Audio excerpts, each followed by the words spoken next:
Pounders, I'm here to share with you the secret sauce of how we won a Battle Royale tournament on Underdog for $25K. I have 5 tips mainly that I'll be going over and in depth on. If you follow all 5 tips, you'll be putting yourself in the best situation to be able to take one of these tournaments down. Goat horns, engage. Tip number 1 is going to be have a plan based on your starting draft pick. This starts in the pregame lobby when there's 60 seconds to go. So you're going to get Justin Jefferson. Congratulations. Is this going to be your Kirk Cousins lineup? Are you going to have a double stack with TJ Hawkinson? Is Jefferson going to be your bring back player? Is he going to be your solo play or your one-off? These are all questions you should start to ask yourself right from the beginning and try to formulate a plan. Although we can't always predict what's going to happen, we can start to think of what we would do in different situations. So we're always prepared. We want to look ahead on the draft board and let's see what other drafters are doing. And when you do enough of these, you'll be able to predict who your opponent's going to select and how that's going to affect your pick. So you're already preparing for their pick. Am I going to be sniped? Do I have a backup player ready in case that happens? These are all questions you should be asking yourself throughout the draft. Now, this isn't so much a problem in the first 2 rounds where you're just starting the base of your team and it's easy to divert paths and shake and bake like the draft ninja you are. But the first 2 rounds are really going to be chalk, and that's okay. This is the base of your lineup. These players typically have the highest upside along with just having high medium projections as well. So you should be asking yourself, how do I want to build around these core players? Which ones do I think will have the greatest potential to end up in the winning lineup? Now, the simpleton way of deciding which players you should draft that have the highest upside is just looking at the games with the highest point totals on the week. Simple Google search. A lot of people play around that, and that's not wrong.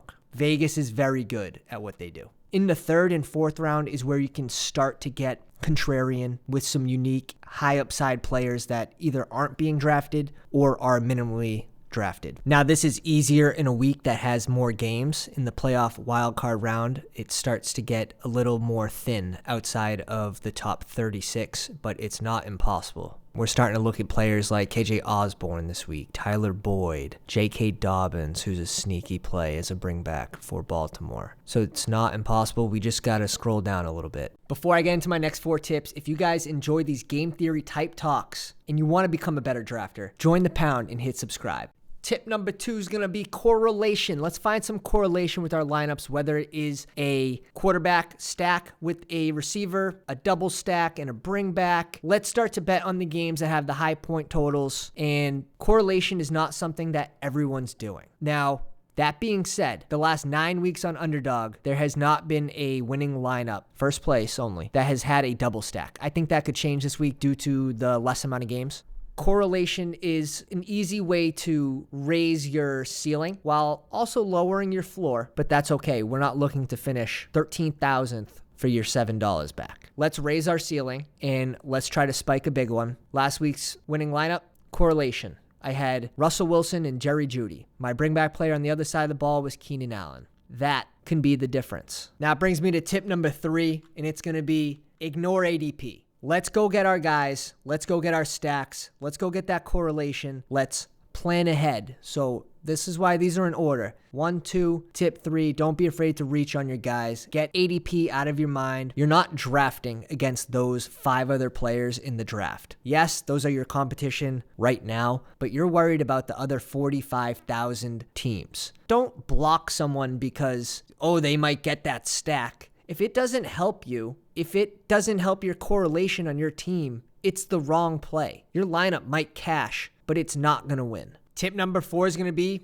comfortable taking risks and try to leverage the field at the same time. Let's say Justin Jefferson misses this week and we land on KJ Osborne, who's not being drafted in every draft. See how much of the field we just took out and we elevated ourselves at the same exact time if Osborne can have a big game. 18 points plus. So be comfortable taking risks, but be smart about it. Again, with correlation potentially. Maybe he's your one-off. Probably not my favorite one-off of the week, but it doesn't mean it won't work. Easiest way to get different, in my opinion, the easiest way, look at the top 6, 7 QBs. Get a stack with the QB that is outside of those top 6 or 7. Those are QBs that aren't being drafted. They're 6-man drafts. They're still being drafted, People are getting smarter and better at Battle Royale. It's progressing the game, but there's still a lot of people that have no idea what they are doing. So let's get a stack and a bring back with quarterbacks potentially outside of the top 6, top 7. My fifth and final tip, go after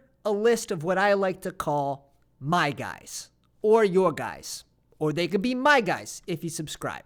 Whether they're first or second rounders, or if they're sixth rounders not being drafted in the top 36, you can go after these guys that you strongly believe are going to hit and try to draft different builds around them. I'll be dropping weekly shorts on my favorite stacks and bringbacks along with solo plays. One of my favorite sneak plays for the wildcard round is going to be Jeff Wilson as a bringback player in this Miami-Buffalo game. Tua now being ruled out. Raheem Mostert missing another practice with a broken thumb he just had surgery on. Jeff Wilson could be in line for the bulk of the carries along with a lot of potential dump-offs from the rookie QB. Another one, if Mike Williams misses this week, another player I haven't seen drafted really at all is Joshua Palmer, who's already proved he can have these spike weeks when given the volume. You can put him in a stack. You can put him in a double stack. I think you can play him as a solo play as well if Mike Williams is ruled out. So now I'm just going to jump into a live draft, and let's put this game theory and these 5 tips into play.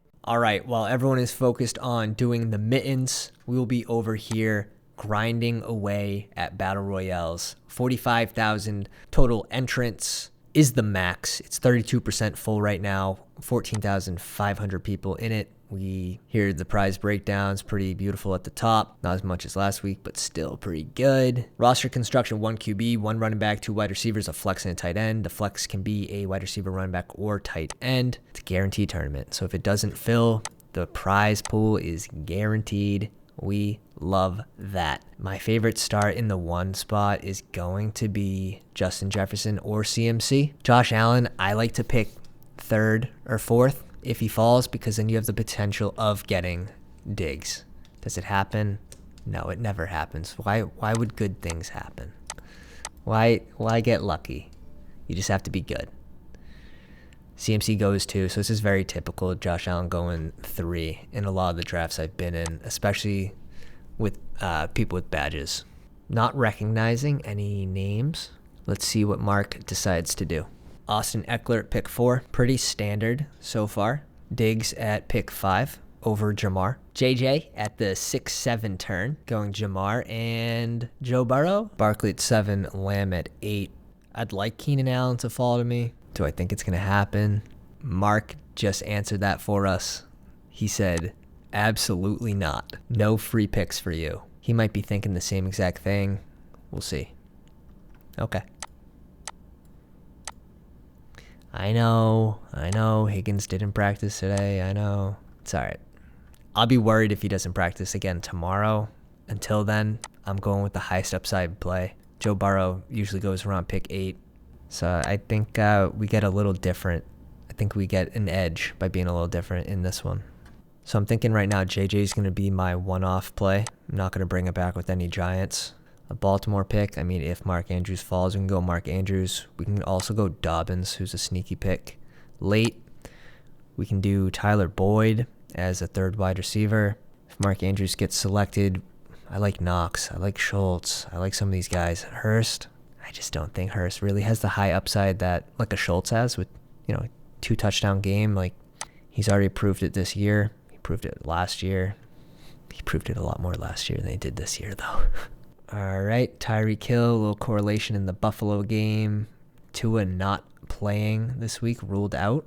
Joe Burrow, we got Keenan Allen, Austin Eckler, Diggs, Lamb, and ETN. Jamar Chase, Saquon, TJ Hawkinson on the other side. So you got a little mini stack there. Let's see what he wants to do with his next pick. Mike Evans. 3 teams need a tight end. Does Mark Andrews fall? We'll see. We got news today that Lamar missed practice again. Probably on the fence for playing. I'd say he's leaning to not playing. Justin Herbert goes to the Eckler, Keenan Allen team, so we got some nice correlation there with a little double. Austin Eckler is also one of those running backs that you can stack with the QB. He can get in the end zone in the air. He did it a lot more last year. Mixon's another QB that could go with the quarterback, Joe Burrow. He's been catching a lot of passes. Cool. So we will be getting pretty different with this lineup right now. We still need a running back. And it's going to be Dobbins. As long as we don't... I mean, we just select Mark Andrews. Do we want Dobbins and Mark Andrews? So another thing you have to think about, just not super thrilled about Tony Pollard this week. I don't have a lot of them, and I know I should. Just because I think I have him on 2 teams of 43 teams. So let's get a little touch of Pollard here. I don't mind it, especially when he follows a few picks. I don't think any team will have this lineup. I didn't want to go Dobbins if I went Mark Andrews. That's kind of the main thing. If Metcalf falls, we'll go Metcalf here. Or Tyler Lockett. I'm fine with either or. We'll see what happens. We have Trevor Lawrence coming off the board to the Kirk ETN team. ETN, I would love to see them get this guy 5 to 7 targets a game. Seems like he's only been in that 3 range on average, which they're really not utilizing him the best to his capabilities. I still think he has a pretty good week this week, though, on the ground. Brandon Ayuk off the board. No correlation with him yet. Quarterbacks, you're looking at Tom Brady. You're looking at Kirk Cousins. Danny Dimes got sniped. Yeah, so he decides Kirk Cousins. He could have went Purdy, but you probably want 2 pass catchers. Ideally, I think you want 2 pass catchers for Cousins as well. So it looks like we're going to get Tyler Lockett to end this draft off. And let me just pull this up real quick so we don't lose it. So we have Justin Jefferson, Joe Burrow, T. Higgins, Mark Andrews, Pollard, and we ended it with Tyler Lockett, who I just think's a high upside pick. I know it's a rain game. He probably wouldn't be going there if it wasn't supposed to rain. Weather can change. It's only Wednesday. Chris has CMC, George Kittle, Chris Godwin, Kenneth Walker, Danny Dimes, and DK Metcalf. So 2 Seattle, 2 players on San Fran. He does a one-off play with Danny Dimes, which I'm fine with. I think Danny Dimes can pretty much go with any lineup. I would want him with a little bit of Minnesota love in there, like a TJ Hawkinson or Justin Jefferson. But that's fine. It's okay. I'm not the biggest fan of 2 Seattle Seahawks and 2 San Fran players in the same game without having either one of the quarterbacks. I think it's a little strange. But nonetheless, Josh Allen, Dalvin Cook, Tyreek Hill, Devin Singletary, Knox, and Gabe Davis. So going very heavy here with 3 Buffalo Bills and a bring back player in Dalvin Cook as a little leverage play. I don't hate it, but the Devin Singletary is a little questionable for me. Austin Eckler, Keenan Allen, Joe Mixon, Justin Herbert, Debo, and Schultz. I think it's fine. You don't have really any correlation, so the chances of hitting are all that much harder. But you have high upside players, so I mean, could it hit? Sure, but typically you want a little correlation to raise your chances. Dog, Diggs, Lamb, ETN, Christian Kirk, Trevor Lawrence, and Ingram. I love it, and I actually want to do a team where I just go Trevor Lawrence, Ingram, and Zay Jones, because did everyone just forget what Christian Kirk did to us this year? To the people that had him, the people that picked him, DFS, like he just disappeared the last 3-4 weeks. He had a good game last week, but before that, it was all Zay Jones. It was all Evan Ingram. Zay Jones starting to slow down a little bit, but potentially maybe this is his big game. Lastly, we got Jamar Chase, Saquon Barkley, TJ Hawkinson, Mike Evans, Brandon Ayuk, and Kirk Cousins.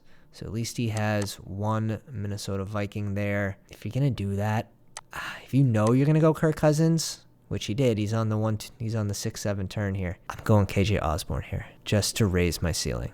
If he hits, he hits. But I love that he's got the bring back on the other side with Saquon Barkley. I wish that was KJ Osborne or Thielen. Guys, I edited down the video for you for max value profit. I appreciate your time. I hope you learned something new from this video, something you can take away, bring with you for your next draft. We're going to be doing a lot of live drafts in the off season, and we're going to finish the year with a bang with these battle royales. So I hope you stay tuned. Consider subscribing to the Pound, and I'll be releasing free rankings for my Best Ball 2023 off-season guide. Pounders.